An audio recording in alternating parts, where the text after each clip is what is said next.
So I want to give a huge, huge thank you to our City of St. Paul Black History Month Committee. If you see, as you're coming through, you're getting food, you're getting kind of shown where you need to be. This is not possible without the support of our committee, who has worked tirelessly to put these events together for you. So if possible, can we give a hand to our committee? Thank you. So my name is Marvelyn Tripp, and I am the co-chair of our Black History Month 2024 Black History Month Committee. And again, I am so thankful and so grateful for you all to be with us here today. We're going to start with a land acknowledgement. So every community owes its existence and vitality to generations from around the world who contributed their hopes, dreams, and energy to making the history that led to this moment. Some were brought here against their will. Some were drawn to leave their distant homes and hope for a better future.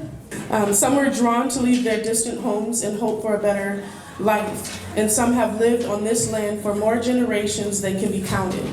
Truth and acknowledgement are critical to building mutual respect and connection across all barriers of heritage and difference. We begin this effort to acknowledge what has been buried by honoring the truth. We are standing on the ancestral lands of the Dakota people. We want to acknowledge the Ojibwe and Ho-Chunk people who also call this place home. We pay respects to their elders, past and present, so let's please take a moment to consider the treaties made but were never honored or kept with the tribal nations that entitled non-Native people to live and work on traditional Native lands. Consider the many legacies of violence, displacement, migration, and settlement that bring us together here today. Please join us in uncovering such truths at any and all public events. I would like to give a huge thank you to our 2024 Black History Month sponsors: St. Paul City Council, the Office of Financial Services, Human Rights and Equal Economic Opportunity, St. Paul Parks and Recreation, St. Paul Fire Department, the St. Paul Public Works Department, St. Paul Public Libraries, where we are hosting today, St. Paul Equity and Inclusion, St. Paul City Attorney's Office, the Department of Safety and Inspections, the Office of Technology and Communications, and the St. Paul Police Department. Black History Month events are not possible without your support. So please continue to support, whether it's your neighbors or your colleagues, in celebrating and really working to diligently create experiences where we can learn with and from each other. So now we'll kind of start with our Black National Anthem. If I can have Treasure. So Treasure is going to do this a cappella. Lift every voice and sing till earth and heaven ring, ring with the harmonies of liberty. Let our rejoicing rise high as the listening skies. Let us resound loud as the rolling seas. Sing a song. Oh, can I start over here? Can I get a seat, please? Because I don't want to be standing up trying to hit all these notes and stuff. I'm usually a sit-down singer, okay? Let me get one of the chairs, yeah, please. Because I don't want to be sitting up here nervous and then my nerves get in the way and I'm trying to stand here, hold my breath too. Oh no, this ain't gonna work. Let's do it right.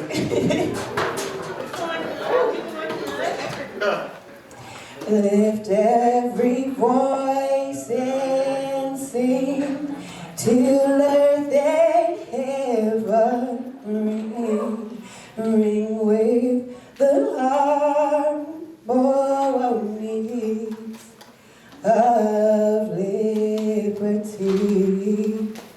Let our rejoicing rise high as the listening skies. resound loud as the rolling seas.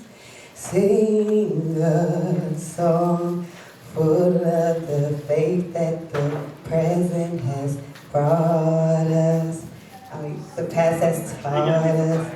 Sing a song full of the faith that the present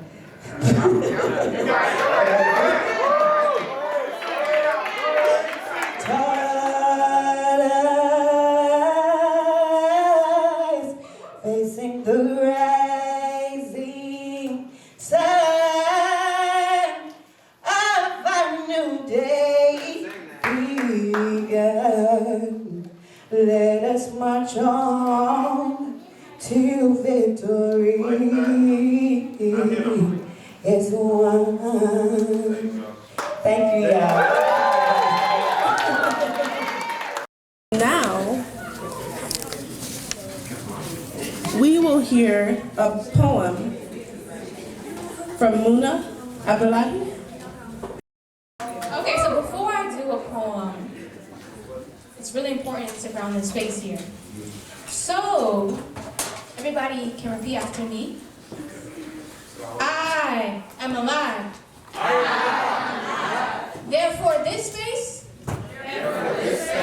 is alive. Come on, say it with your chest. I am alive.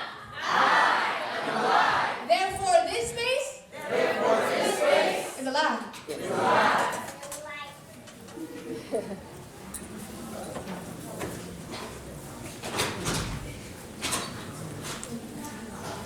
Black culture stands up. Black culture starts to speak in America. Gets shut down before speaking, stop speaking, be American. Take off your culture, be American. Be American. You can't take blackness off, but there is a cream for that. Wait.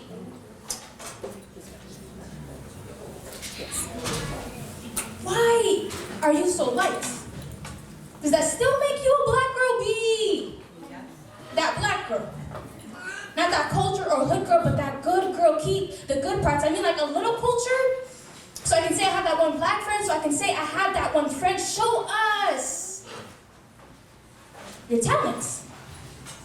I mean, can you show me those black dances? I mean, like those black dances. I mean, like, shouldn't you know them? I mean, like, doesn't that make you an African American? I mean, like, doesn't that make your bloodline African? So dance for me. Dance for me. Let us use you. Let us use you. Let us use you. See, this isn't complicated. Get out of your head. Speak up. Speak up. Speak up. Why are you not speaking up? Why are you speaking? Do not speak. Do not speak. Don't you listen? Don't you listen? Don't you listen? Black culture. Remain standing. Black culture gets treated well in front of the camera to claim diversity, then gets slapped in the face in silence when it gets turned off, gets told it's for your own good, gets told, show me a talent or show me an institution, it's your fault for speaking. Or you're not paying attention. What are you wearing? Wow, I love how exotic it is. What are you wearing? Dress right, dress neutral, match your clothing, but why don't you ever wear your culture clothing? I mean, like, do you even know your culture? I'm just wondering, why do your people wear such bright colors? Why do your people do your hair that way in cornrows? Why would you get that? Why would you get that? Oh my God, did you see Megan's box braids? Where do you think I can get that? Where do you think I can get that? Where do you think I can get that? Look, this isn't complicated.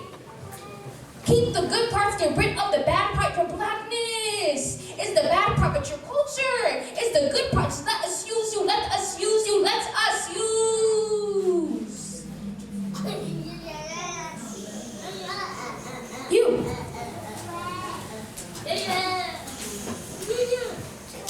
culture remains standing. Black culture understands this is not a white privilege poem. This is a black culture poem, not giving their privilege another platform to believe our culture, our arts needs their opinion. Our culture is loud. Yet we are us. We are us. We are us regardless. You see, our culture is everlasting. Our culture is bright and loud, yet black culture says one thing and one thing only.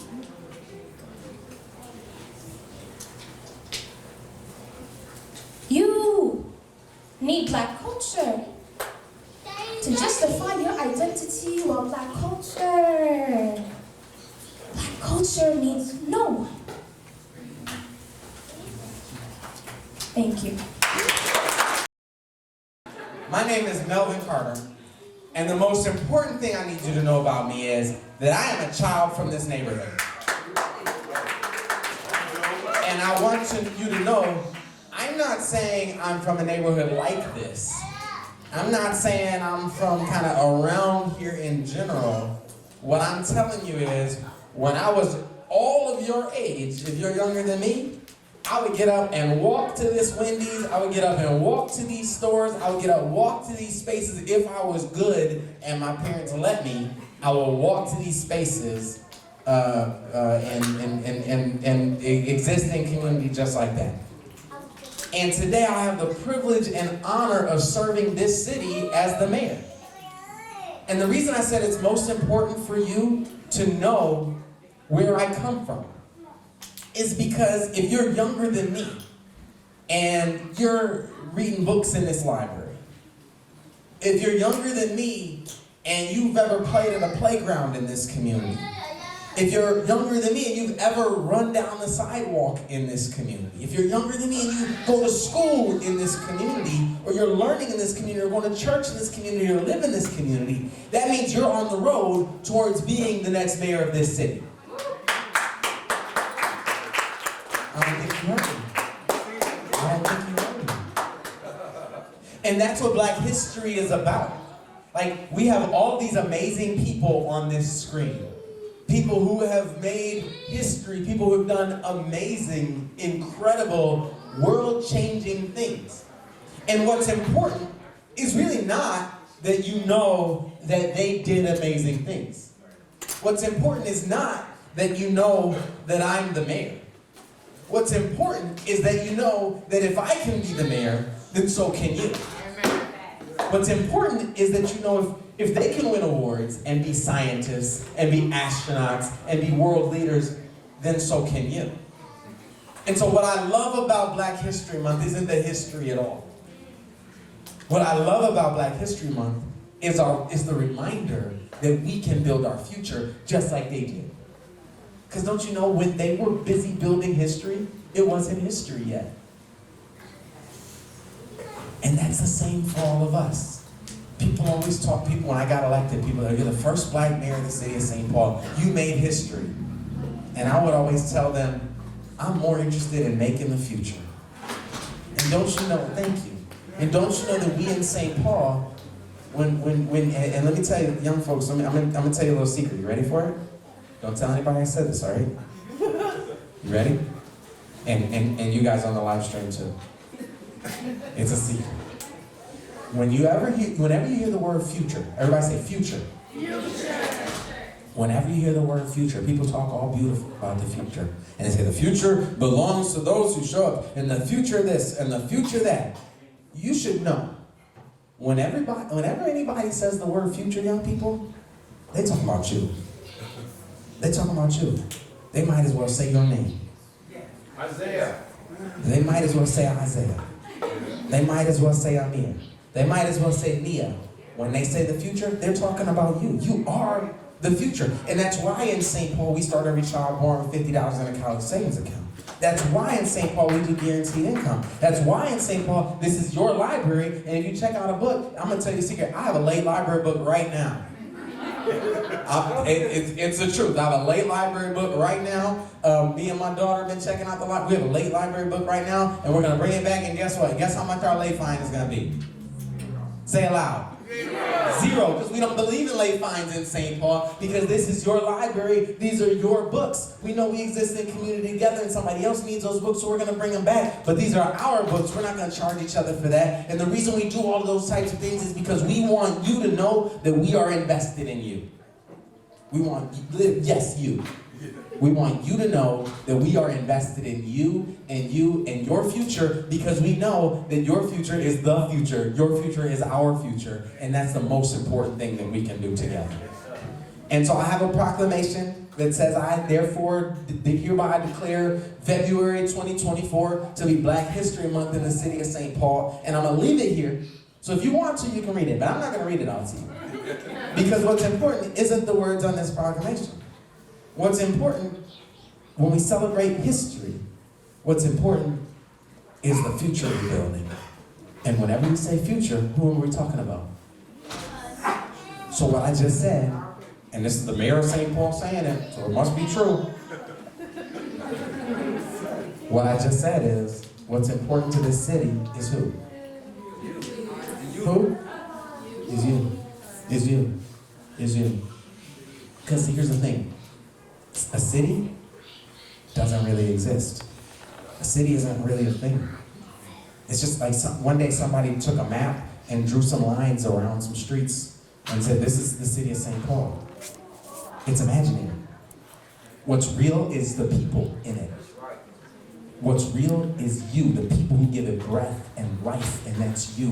What's real is your future. What's real is your opportunities. What's real is the unlimited, amazing, earth-shattering, just God-inspired potential that exists in every single one of you. And what's real is that we as a community, our best job, our biggest job, our highest job, our only job is making sure that if they could, you can. You hear me? If they could, so you gotta know that they could. You gotta know that in St. Paul, some of your neighbors you see at the grocery store are Grammy Award-winning singers. You gotta know that in St. Paul, some of your neighbors that you see at the grocery store, some of them are scientists who invent things for 3M. You gotta know that some of them are pastors and some of them are lawyers and some of them are all these amazing things. And again, it's not important, Jair, that they were those things. What's important is what you're gonna do in the amazing future that you are building right here in the city of St. Paul. So one, happy Black History Month. Far, far, far, far, far more importantly, happy Black Future Month. I love y'all. I love the opportunity. So next, we are going to have a poem read by my daughter, my future, Mariana Williams. If I could have Mariana come up. Hello. As my mom said, my name is Mariana, and I'm going to be reading a poem called Our History. Our history. Why should we know our history? Why shouldn't we? Why do we have to make laws to protect our God-given care? Why can't we get the same opportunities as others? Why do others stereotype us? Why do they work us to death? Why do they steal us? Why shouldn't we know that we were and still are kings and queens? Why shouldn't we know that we made the first colleges? Why shouldn't we know how strong our people are? Why do we struggle so much? Why do we have to endure so much pain? Why shouldn't we know that we are super duper intelligent? Why shouldn't we know that we invented the stoplights? Why do Black people have the highest poverty rate when our ancestors were the unpaid breadwinners? Why is it when I look at the first college, it's not in Timbuktu? Why were we denied education? Why is it so hard to be seen as human or even a citizen? Why was lynching Black people seen as a fun sport? Why is our history hidden? Because we were powerful, strong, smart, and elegant people. That's why we should know.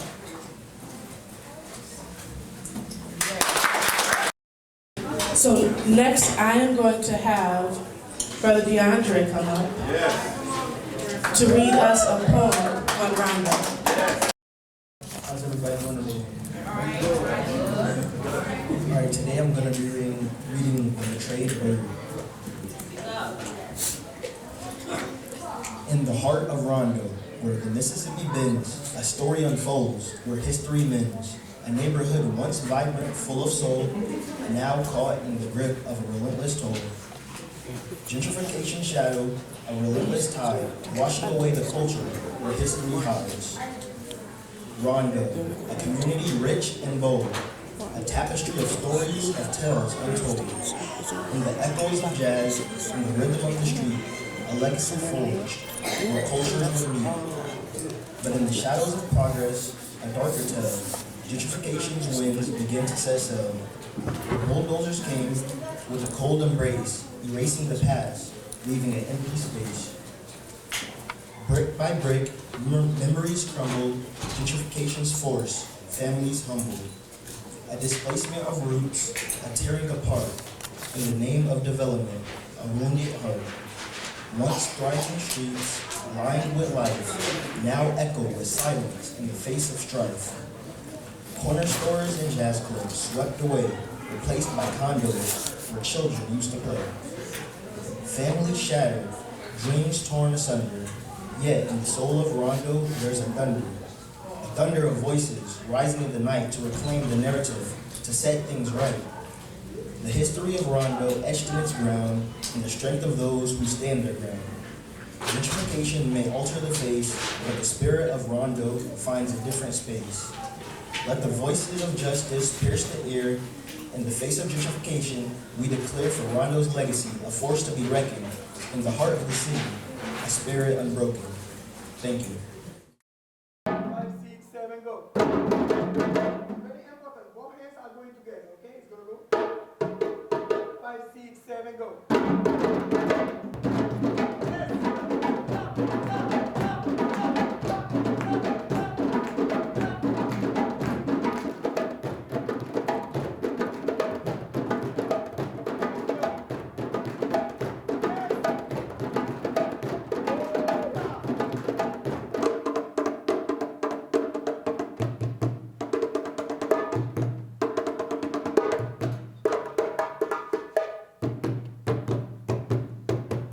Give me a hand. Presence of the Lord is here. I feel it in the atmosphere. Presence of the Lord is here. Oh, presence of the Lord is here. Spirit of the Lord is here. Anybody feel it tonight? Spirit of the Lord is here. I feel it in the atmosphere. The Spirit of the Lord is here. Oh, Spirit of the Lord is here. The power of the Lord is here.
Blessing.